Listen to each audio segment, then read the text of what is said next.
বন্ধুরা আসসালামু আলাইকুম। আজকে আমি এসেছি হলে নয়ের হাটের এই দক্ষিণ মুড়ে আহাইলার ট্রেক কয়। আহাইলার ট্রেকে আমি ঘুরতে এলাম। ঘুরতে আসার পরে দেখি যে আমার গোসাই ভাইও দেখি এখানটা যায়। তা আমাগো অনেক কাছের মানুষ, দেখা হইলো, কথাবার্তা কইলাম। এর মধ্যে বাম দিকে তাকিয়ে দেখি আমাদের কুকুরহাটির ফজল ভাই মিষ্টি কদুর ক্ষেত বুনছে। মিষ্টি কদুর ক্ষেত বুনছে ভাই, বিশ্বাস করেন একটু একটু গাছ আল্লাহ দেখেন, এই যে গোসাইয়ের সামনে, হ্যাঁ এই দেখেন, হ্যাঁ কত সুন্দর সুন্দর ফল দিছে। আর কি মনে হয় যে গৃহস্থে এর হাত দিয়ে ই করে রাখছে।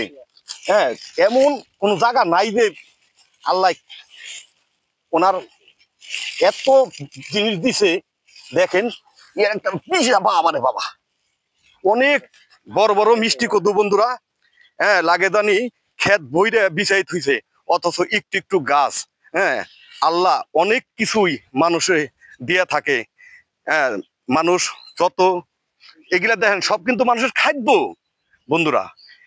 এই যে গোসাইয়ার আমি এই দেখেন এই সাইডে গোসাই গোসাই দেখেন দেখেন দেখেন, ওরে বাবা রে বাবা, ইস দেন বন্ধুরা, দেখেন এক জায়গায় তিন চার দেয়। বাবা রে বাবা, দেখছেন অবস্থা কি দরাটা ধরছে বাবা রে, এটা কত বড় রে দেখেনি বন্ধুরা। হ্যাঁ, অথচ ওই যে একটু একটু গাছ, একটু একটু গাছ, ওই যে কথায় আছে না, এক লোক যাইবার নইছে লইলে বেড়াইতে, তো উনি বেড়াইতে বেড়াইতে হঠাৎ করে উনি অরণ হয়ে গেছে। আগে তাইটা যাইতো মানুষ, অরণ হয়ে গেছে। অরণ হয়ে যাওয়ার পরে তখন উনি এক গাছের নিচে জিরাইতে বইছে। জিরাইতে বইছে, জিরাইতে বসার পরে বাউমুইরা তাকায় দেয় যে একটা তরমুজ ক্ষেতের ক্ষেত। তাই তরমুজ ক্ষেত, ওই দেই হেরা কয় কি এত বড় তরমুজ আর এক ফোঁটা সুতার মতো গাছ। হ্যাঁ, আর এত বড় একটা বট গাছ, তার নিচে তার মধ্যে কত ছোট ছোট ফল। তাই বন্ধুরা, ওই কথাটা কওয়া সারা ওই বট গাছে একটা পাখি আইছিল। পাখি আসার পরে ওই পাখিতে বট গাছের একটা ফল ঠুক দিছে, আর ওই ফলটা ওই মুরব্বীর মাথায় পড়ছে। মাথায় পড়ার পরে হাত দিছে, হাত দিয়ে কয় হাই রে, আসলে তো এই এত বড় ফল যদি এই আমার মাথা এই যে বট গাছে ধরতো তাহলে আমার মাথায় পড়তো, আমি মারা যাইতাম।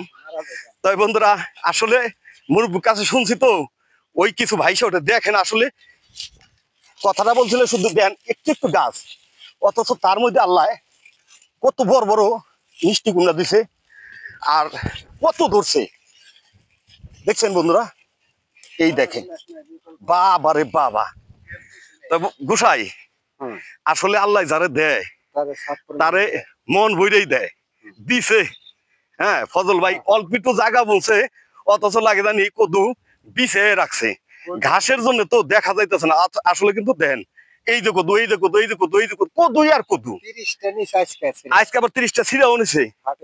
তাই ঠিক আছে বন্ধুরা, আসলে কৃষকরা যদি যত্ন সহকারে বুনে, তাদের আল্লাহ দেয়ও, আবার মানুষ ঠিক মতো খাইতে পারবো।